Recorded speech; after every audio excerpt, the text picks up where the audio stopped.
Hey YouTube, it's Mike.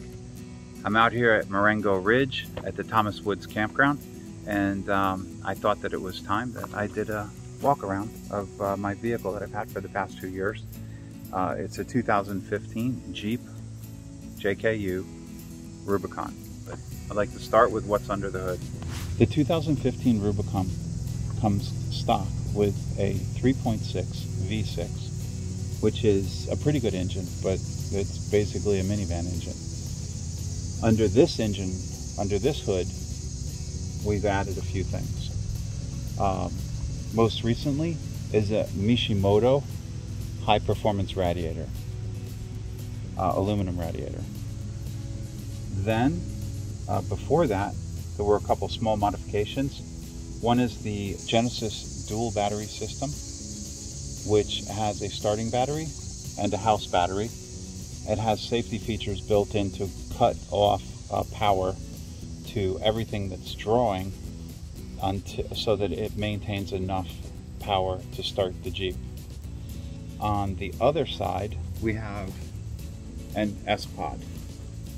And the Spod, this is the brains of it, but the switches are inside. It's basically electronic control. So this Jeep came with the Smittybilt XRC when I bought it used about 3 years ago. This bumper, when you buy it new, it has ends that you can choose from. I didn't like the ends that were on it, so I just took them off and created a stubby bumper. I then added the Smittybilt X2O 10,000 pound winch, changed the fairlead, well, added the fairlead because it didn't have a winch, and added this factor 55 shackle, whatever this thing is. I've only used this winch a couple of times. You know, it's one of those things that you don't need it until you need it. But I'm glad that I got it. When I purchased the Jeep, it had a 2.5 inch TerraFlex budget lift.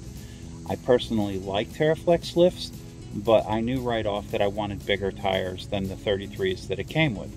So the first thing I did was rip off the fenders, the stock fenders, and I put these thin basic fenders. They're from Amazon. They're only about $150, but they were the smallest, cheapest fenders, and I put them on.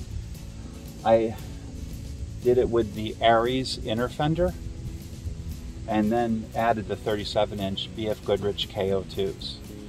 These tires have been on here for about 40,000 miles and still have a lot of wear. They wear really, really well. I took the Jeep to Moab with the 2.5 inch TerraFlex lift, and we did fine. You know, it had 37-inch tires. They rubbed a little here and there. So after I got home, I knew that I needed to upgrade the suspension and the lift. So I went with a 4.5 inch American Expedition Vehicles AEV dual sport lift. It maintains the stock geometry, which means that driving on the road is no issue. It rides just like stock, but I have the clearance that I need for the bigger tires. When you add bigger tires, you put a lot of strain on the driveline components, you put strain on your suspension and your steering. So one of the additional things that I did after adding these 37-inch tires was I added steer smarts. 1.5 tie rod, 1.5 drag link, and the 1.5 track bar. All of these made a huge difference from the stock components that were on the vehicle previously. I've had it off-road in a lot of hairy situations, and you know, haven't been able to bend it. It's held up, and I gotta say, I'm really happy with steer smarts. Inside the Jeep, the first modification that I added, or the first thing that I added, was the Vector Offroad full-length bar, which runs across the top of the dashboard.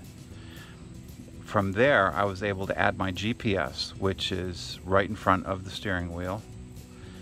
And then I added the Style 67 phone holder, which I've since changed to go to a wireless phone charger, where I just place my phone in there and it charges automatically.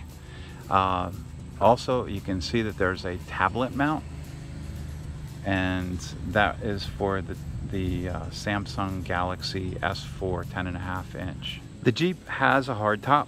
I took it off for the summer, and I take the doors off occasionally, but most of the time if my wife is riding with me, she prefers the doors on and the air conditioning on, so I prefer the doors off. However, I added this soft top, and this is the Rampage frameless trail top. Okay, the best thing about this top is the sides, which are here, and the back, which is here. They store in a pocket in the roof, so you're basically running a bimini top when you take the sides and the back off, which I really like, and you don't have to have an extra bag or a special bag to carry them. A few weeks ago, I bought this Smittybilt Scout from 4 Wheel Parts in Elgin, and so far it's a really good trailer. As you can see, it's got a spare tire and a place for the spare tire that holds the spare tire. It's got a rooftop tent and an awning. This side door is where the kitchen goes, and I would open it, but the thing is I haven't set up the kitchen yet. I just have some junk thrown in there, and it's not really ready. The large back door has 2 slides. Inside the 2 slides, this side I use for kitchen gear, since I don't have the kitchen set up on that side. And this side I just use for general camp stuff. So I'm using these Commander tubs. They're working fine, and I like them. So the slides have a couple of different locks. This is like a lock to make sure that the first lock doesn't fail. It's kind of a fail-safe. And then it slides all the way out and locks out. So you have to press the button to push it back in. Same on the other side. You can see that the trailer has independent suspension. It has 2 shocks, a spring, and a restraining strap. Now each of these mechanisms on the left and the right side both have adjustments for tow and camber. These arms come out, turn downward, and the leveling jacks attached to the other side, and that levels the trailer. So you have 1 on each corner and 1 in the front. On top of the trailer, I've mounted a Free Spirit Recreation 55-inch High Country, which I'm going to open right now. Okay, first the cover comes off.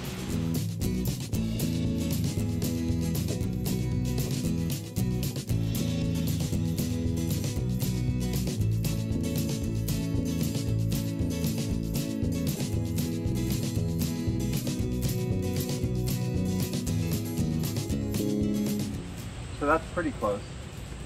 What I'll do is pull it out a little bit more just to make it level. Since we're not camping here, it doesn't have to be perfect. The next step is to raise the awning. That's it. The tent is open. Now I'll close it, which is the reverse.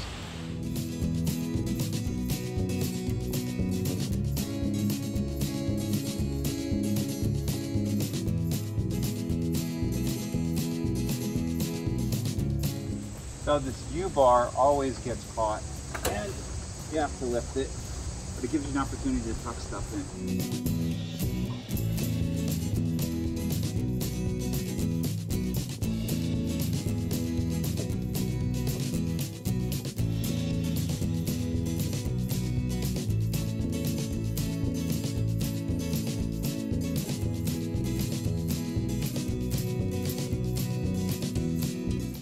And that's it, it's closed.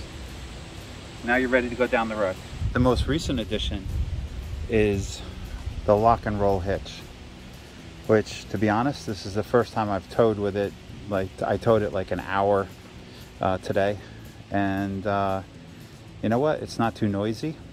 Haven't tried it off-road yet, but so far, you know, I'm pretty happy with it.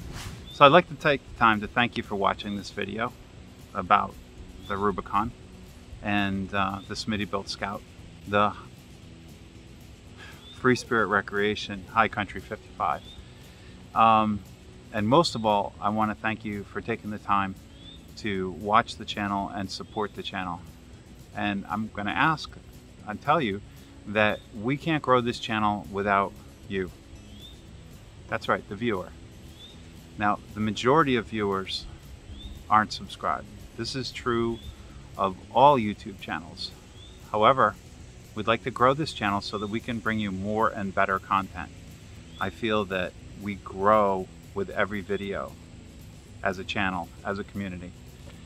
And in doing so, I'm going to ask you to like, subscribe, most importantly subscribe, and to share this with your friends, because we can't do it without you. Thank you.